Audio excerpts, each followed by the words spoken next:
Hey everybody, it's Jason Blaha here. Now that my two obligatory informative videos are done for the day, it's time to talk about current events in the online fitness community. And apparently, Scott Herman has joined in the fake Natty witch hunt. Well, he's not really calling it a witch hunt. He doesn't want it to become a witch hunt. But he did call out a couple of big names who I have done entire fake Natty videos on in the past. Let me put on my +5 out of weaponsmithing. Work on skill in my crafting a little bit, and let's talk about this. And what's interesting is that he jumped into some discussions of epigenetics,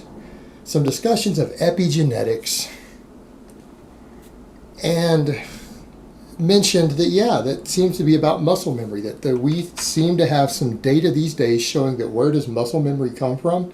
It comes from epigenetics. Seems to be a big factor there. And that when you have previously built a certain amount of muscle mass or had a certain amount of muscular development, there are changes as far as your genes that are turned on or off involving your epigenetics, environmental stress that activates various genes, that they turn back on easier or they stay on if you have had a certain amount of muscle. Some of these things turn back on. And so later in life, sometimes years later, you find it very, very easy to rebuild muscle that you used to have, right? And that makes a lot of sense when we start talking about anabolics, because, you know, I've had people ask me the same thing, because this kind of ties into what he's saying. That's why I don't jump around and claim Natty, because I did previously use a fair amount of gear, particularly in my 20s. Now, not Jerry Ward level amounts or any of those guys. Like Jerry used that thing that I showed you guys is more total stuff than I had ever used, even at my biggest in my 20s. Okay, more stuff. But it kind of comes back to the point of people are saying right now, when they actually see me standing and in my training clips and stuff, I get people who are like, oh, you're a lot bigger than we thought you were. And people tell me that obviously in person when they meet me. And people say, like, how are you regaining the amount of size that you're growing right now just with training hard eating? You're in your 40s if you're not blasting gear. And I think Scott Herman actually kind of has the answer there.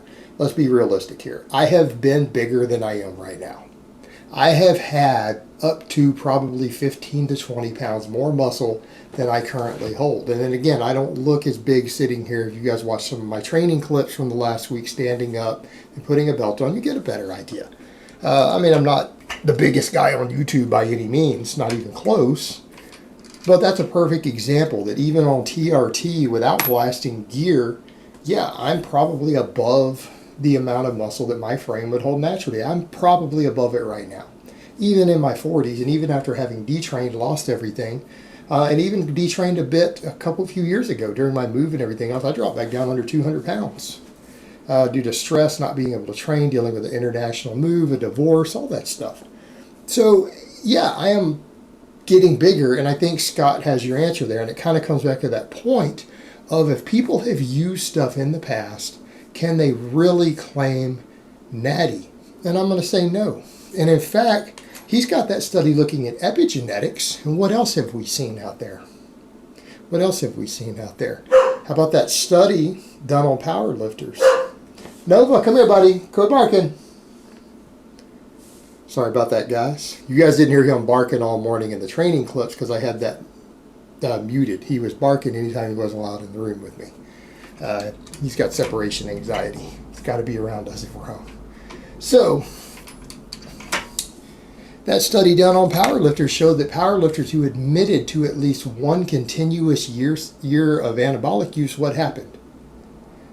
When they took them and checked all of them after they had stopped using at least 3 years ago, and they took muscle biopsies, they found that their traps in their quads were different than powerlifters who had never used. There were structural changes. They had more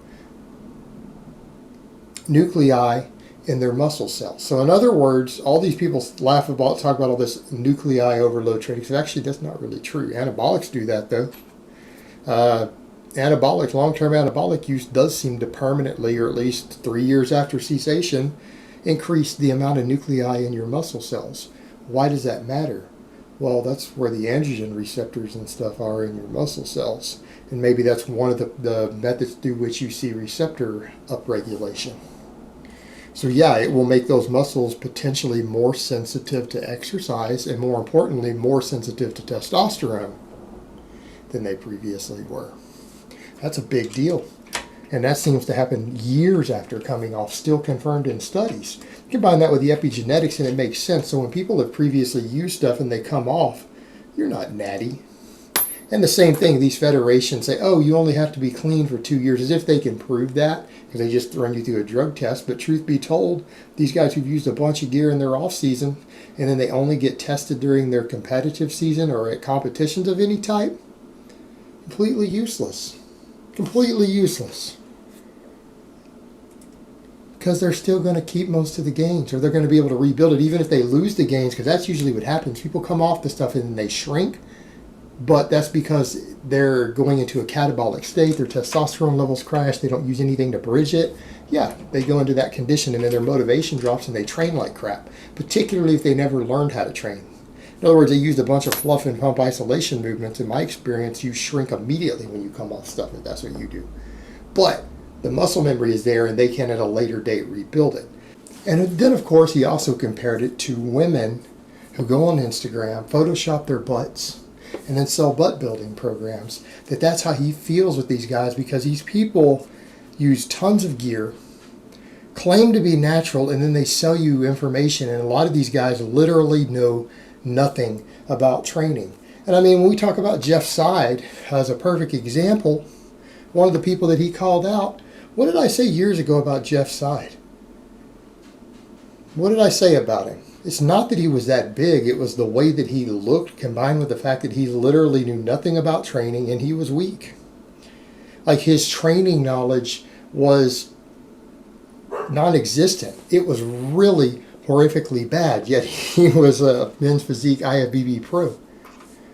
Again, claiming Natty and a non-drug tested organization whose knowledge of nutrition and his knowledge of training was below average. Below average.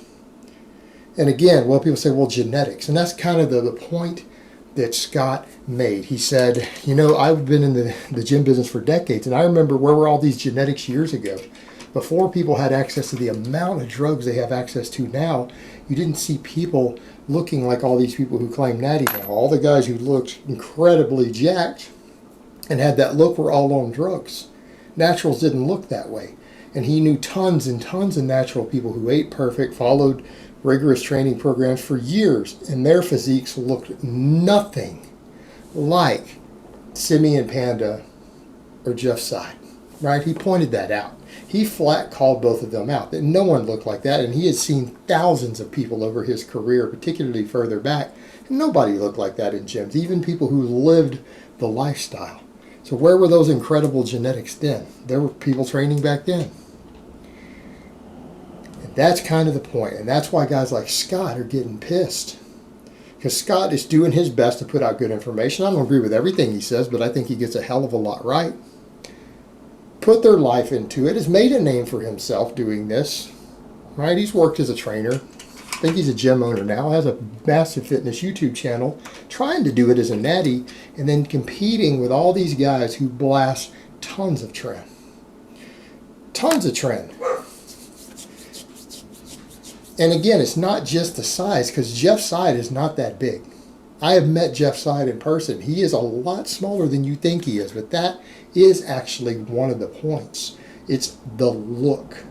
When people diet down lean enough, it's the look. And it's not just that everyone who takes stuff looks like that. It's that people can use things like large amounts of tren and other substances that will preserve muscle, that help you burn fat faster while holding on to all your muscle, and you can basically just eat a bunch of protein and starve.